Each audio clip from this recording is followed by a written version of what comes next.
अस्सलाम वालेकुम, this is Nazia Malik with you.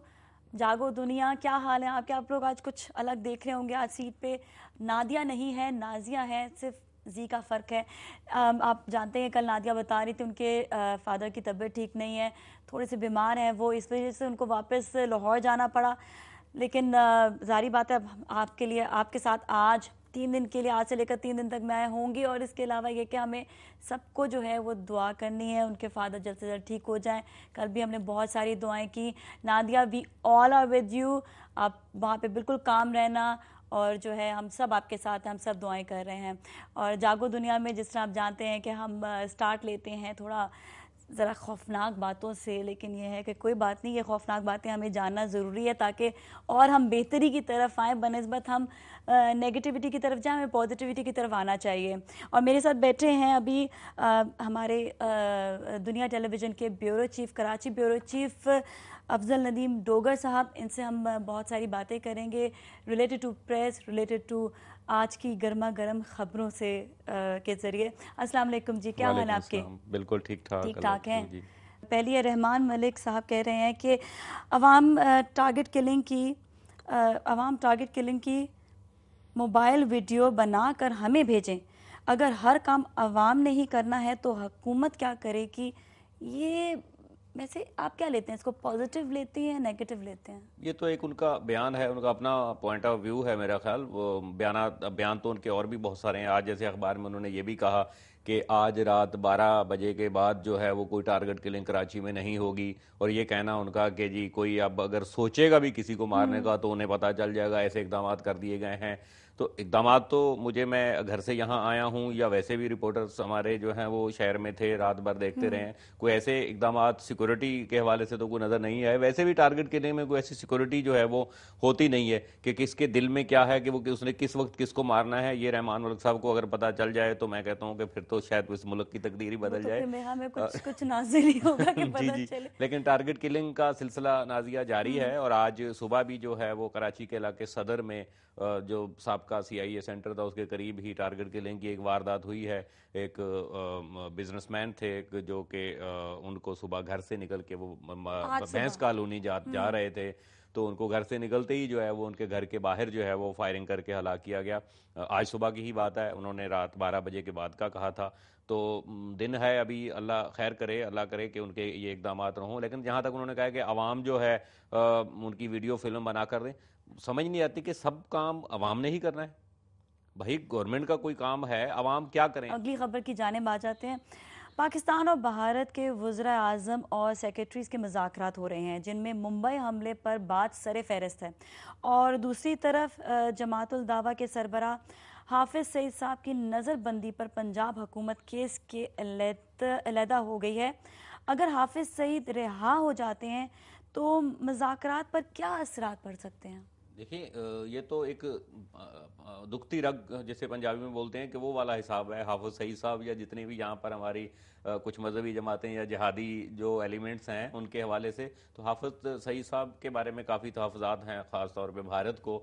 तो आपको पता है कि उनकी रिहाई से, जब भी उनकी रिहाई हुई, अगला उनका फौरी स्टेटमेंट जो न्यूज़पेपर में हम देखते हैं वो यही आता है कि जी चीख रहे होते हैं सभी तकरीबन। अब फिर इनकी रिहाई हुई है, ज़ाहिर है इन पे असर तो पड़ेगा। एक और ख़बर से आगाह करती हूँ। बिजली की कीमतों में इजाफे के लिए मरहलावार प्रोग्राम बनाया गया है, जिसमें पाकिस्तान, आलमी बैंक और एशियाई बैंकों तीनों मुत्तफिक हैं।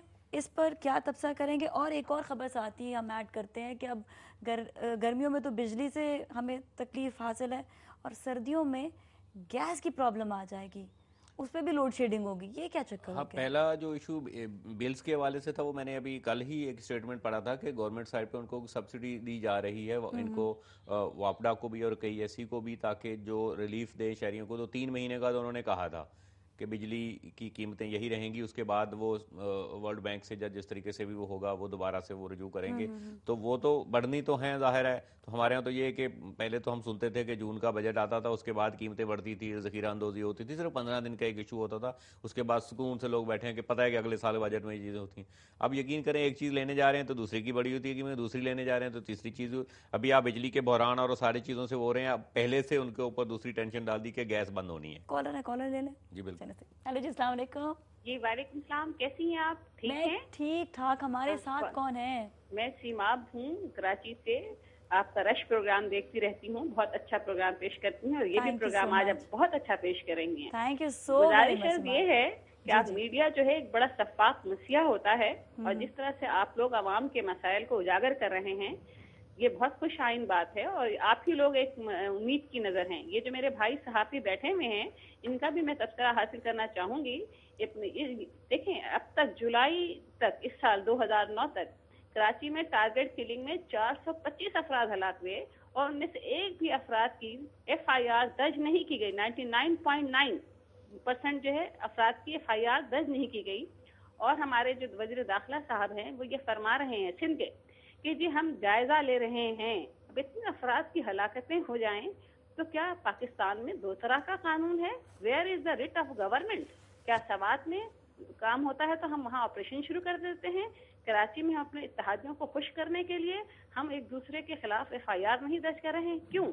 सिर्फ ये सबको मालूम है कि किस तरह से अवाम बेचैन, परेशान, बेरोजगारी, गुर्बत, महंगाई। आज आप अखबार उठा के देख लें, इसमें लिखी हुई कि दालें 15 से 7 से 15 रुपये महंगी कहाँ हो गई? यूटिलिटी स्टोर्स में, जहाँ की दालें खाई नहीं जा सकती। आप वहाँ पर भी जब दालें महंगी कर देंगे और आवाम से आप कहेंगे कि आप कुर्बानी देते चले जाओ और आप अपने पुरतयुश जिंदगी से निजात हासिल नहीं करेंगे, हुक्मरान हमारे, तो आवाम बेचारी कब तक इन चक्कियों में पिसती रहेगी? कब तक भेड़ और बकरियों की तरह ज़बा होती रहेगी? कब तक खुदकशियाँ होती रहेंगी? कब तक हमारे आवाम एक एक वक्त की रोटी को तरसते रहेंगे? क्यों तो आवाम हुकूमत ने बेशुमार प्रोग्राम शुरू कर रखे हैं, लेकिन आप मुझे बताएं इसके बावजूद भी इतनी बेदर्दी से लोग कत्ल हो रहे हैं, गुर्बत के हाथों औरतें मर रही हैं, खवातीन की, है ना? किस तरह से आप देखें, कितने दुख की बात है कि खवातीन कितनी तादाद में हलाक हो रही हैं, कारोकारी की वजह से हलाक हो रही हैं, गुर्बत की वजह से हलाक हो रही हैं, बेटियों की शादी ना होने की वजह से। बहुत से मिसाइल हैं सीमा, बिल्कुल सही कह रही हैं। बहुत सारे मसाइल हैं, लेकिन आप मसीहा हैं मीडिया। बिल्कुल, thank you so very much. आपने मीडिया को इतना समझा कि आपने उनके बारे में अच्छी बात की। तो अगर सब सही बात है, वाकई media is really playing a very good role. जी हाँ, वो तो सारा है, लेकिन इन्होंने कॉलर ने एक चीज़ जो की ना कि FIR दर्ज नहीं हुई, तो मैं बताऊं पुलिस मजबूर जिस वजह से है इस उसमें केसेस करने में, वो सिर्फ मर्डर होता है कि बंदा मरा है, डेड बॉडी है, वो उस पर डिनाई नहीं कर सकती, लिहाजा उसकी FIR तो उसको दर्ज करनी ही पड़ती है ऑटोमेटिकली। वो 174 की कार्रवाई होती है पुलिस की। उसके बाद जो है वो जो विक्टिम होता है उसका जो भी कोई वारिस है, कोई है, उसका स्टेटमेंट लिया जाता है। उस स्टेटमेंट के बाद उसकी FIR हो जाती है।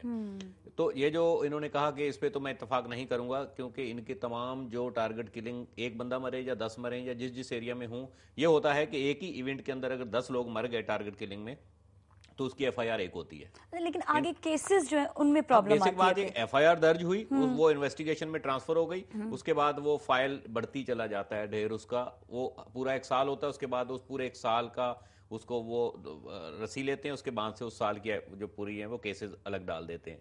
नया साल शुरू हुआ, नई FIR शुरू होती है 1 से 1/2009, वो चली जाती है 500, 700, 800 या 1000 तक जाती है। उसके बाद फिर वही सारी FIR की फाइलें होती हैं। तो वो इस तरीके से होता है। केसेस वो दबते चले जाते हैं, फाइलें ऊपर आती जाती हैं, वो ये वाला सिलसिला चलता है। मैं एक सीधा सा कहूंगा कि देखें, अगर जस्टिस हो ना, एक सिंपल सी मिसाल है कि अगर जस्टिस हो, कराची में जैसे कि मैंने बताया कि 400 इतने लोग मरे, मैं कहता हूं कि पूरे 1 साल में अगर 2000 लोग मरते हैं तो नाजिया 20 लोगों को तो फांसी होनी चाहिए। ये बात तो है। 2000 लोग मरे, मैं इतना ज्यादा रेशो नहीं चाह रहा हूं। आपकी इन्हीं जेलों में, आपके इसी सिंध के, इसी कराची की चलो सेंट्रल जेल है जिसमें पिछले कितने साल हो गए कि कोई फांसी नहीं हुई। अगर आपका जस्टिस, आप ये कहते हैं कि आप इंसाफ प्रोवाइड कर रहे हैं लोगों को और केसेस को आप छोड़ दें, मैं कहता हूं कि अगर 2000 लोग मरे 1 साल के अंदर, तो 20 लोगों को तो फांसी होनी चाहिए। मैं ज्यादा रेशो नहीं मांग रहा हूं, लेकिन फिर भी 0.2% पे आ रहा हूं। फिर भी वही बात है कि फाइल जो है वो दबती चली गई। आप भी जानते हैं बात, ये हम भी जानते हैं कि क्या हो रहा है, क्या होगा और क्या नहीं। खैर खबरें बड़ी सारी हैं और आपसे जितनी आज बातें करने को, जितनी डिटेल्स मालूम हो रही थी, मुझे बहुत अच्छा लग रहा। तो हमारे जो देखने वाले उनको भी अच्छा लग रहा होगा। Thank you so very much. कल इंशाल्लाह ताला फिर नई खबरों के साथ आएंगे और हम जाएंगे अब ब्रेक की जानिब। Stay with us.